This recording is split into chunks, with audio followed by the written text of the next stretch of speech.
Life is going to knock you down. Listen to me, many of you right now, life's got you up against the rope, and you got to do me a favor. Like, you can't give up. You can't give in.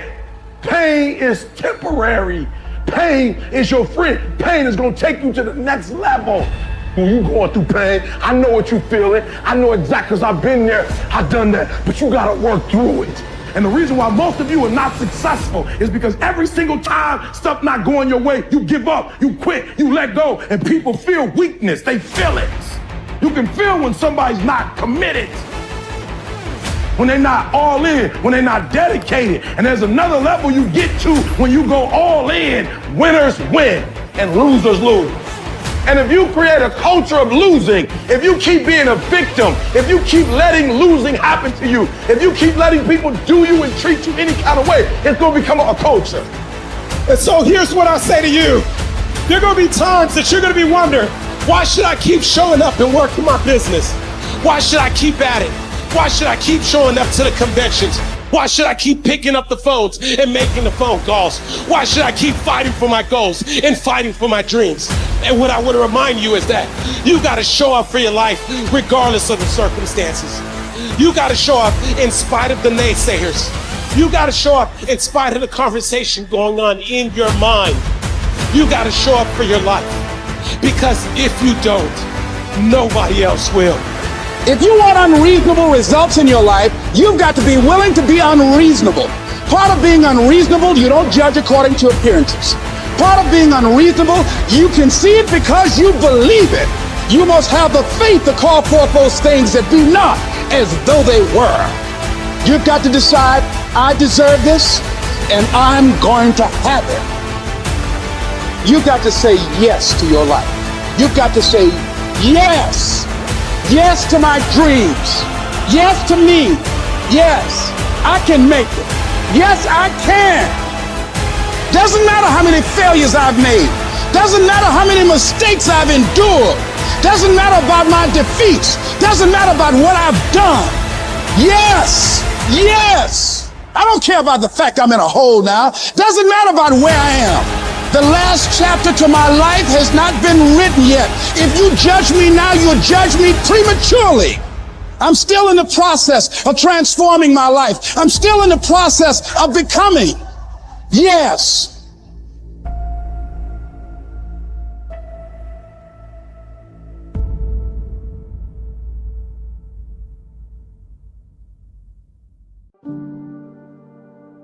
The brilliance of Thomas Edison was not in his mind. It was something much more ordinary and often much less respected. I've got no imagination, he once said. I never dream. I've created nothing. If you're someone who doesn't like Edison, you might think that this is Edison admitting to stealing his inventions from other, more brilliant inventors, like Nikola Tesla. Not quite, but he did readily concede that most of the credit belonged to something other than his brain. The genius hangs around his laboratory day and night, Edison said. If anything happens, he's there to catch it. If he wasn't, it might happen just the same. Only it would never be his. What he's talking about is showing up. The incredible, underrated power of clocking in every day, putting your ass in the seat, and the luck this seems to inevitably produce. Edison lived in his laboratory and never missed a day. Like Gehrig, even when he was sick, when he was tired, or when visited by tragedy or disaster. The modern conveniences we can trace to his lab then owe far more to his body than his brain, to the compounding power of consistency rather than sheer brilliance. It wasn't about inspiration. It was about getting to work. Show up and try. Get on the treadmill. Pick up the violin. Script out some scenes. Reach out to some clients. Read some reports. Lift a couple weights. Jog 1 mile. Cross one thing off the to-do list. Chase down a lead. It doesn't matter what it is. All aspects of our life benefit from this circumscribed kind of discipline. Just as long as you do something every day, that is the important thing. Show up. When you're tired, when you don't have to, even if you have an excuse, even if you're busy, even if you won't get recognized for it, even if it's been kicking your ass lately, once something is done, you can build on it. Once you get started, momentum can grow. When you show up, you can get lucky. Is this still hard? Yes. But the good news is that because it's hard, most people don't do it. They don't show up. They can't even do one tiny thing a day. So yes, you're alone out there on the track in the rain. You're the only one responding on Christmas. But having the lead is, by definition, a little lonely.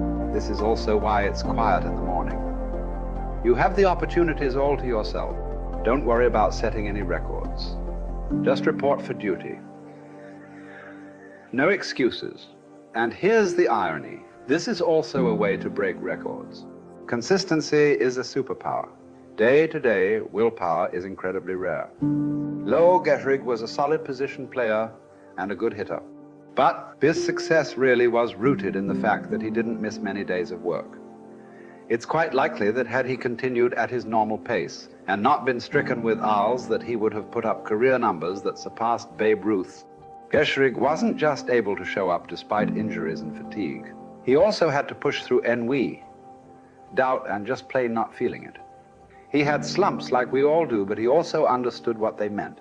As a minor leaguer, he had struggled at the plate and thought about quitting. The Yankees' owner sent down a scout to walk Gehrig through the very basic math of a batting average. A good hitter hits 300, and hitting 350 is terrific. Hitting 400 is almost unheard of. What does that translate to? Missing on 6 tries out of 10. A hitter can also go days, weeks without touching the ball. That's what the scout told him. The most important thing a young ball player can learn is that he can't be good every day. You don't have to always be amazing. You do always have to show up. What matters is sticking around for the next at-bat. The ability to do that, coupled with the ability to endure what John Steinbeck called dawdly days while writing East of Eden. Those days when everything seems out of whack, when you're just not feeling it, when the distractions won't stop, is the first step to greatness, literally. You cannot be great without the self-discipline to do that. One thing a day adds up. Each day adds up. But the numbers are only interesting if they accumulate in large quantities. You guys that are just getting started, you're not going to start right here. You're going to start down there, probably in another city, another town. I grew up in Lake Charles, Louisiana, no money, raised by a single mother. I was in debt at 25 years old. First thing that I had to do in my life was not learn a new skill. First thing I had to do to get my life moving in the right direction was self-development. It is vital. It was vital for me that I improved myself and I could start depending upon me. I had to show up every day with some rituals, some disciplines, and start getting myself to trust me, not trust others, but trust myself to do the right thing every day. One of the things that I started doing was beating the sun up every morning. I'm going to beat that sun up every morning so that I had the discipline and the control over my life. So I knew, hey, before that thing pops, I'm going to pop. I'm going to get out of bed, depend on myself, get up at the same time every day. And for me, that time, regardless of where I was beat that sun up. No matter where I am, I'm going to beat that thing up. So it gives me a sense of control over my own life. Second thing, I had to start cleaning up my life and my friends and my environment. When I was younger, between 15 and 25, I was doing crazy stuff in my life. Wasting my weekends. I have the saying, weekends are for the weak. I was drinking, fooling around with a bunch of bad things, bad people. At 25 years old, I cleaned it all up. Quit going to those places. Quit hanging out with people that did not have ethics and discipline in their life. I wanted to build something in my life. I wanted to become someone. And to do that, to become someone in the eyes of the world, just beating that sun up every morning gives me the sense of accomplishment, that I did what I said I was going to do, that I woke up when I said I would wake up, and I start building respect for myself, start believing in myself so that I can go out into the world. And maybe today when I go into this meeting that I'm dressed for, they'll believe in me as much as I believe in me, and that'll show up in a contract, a deal, maybe even some money.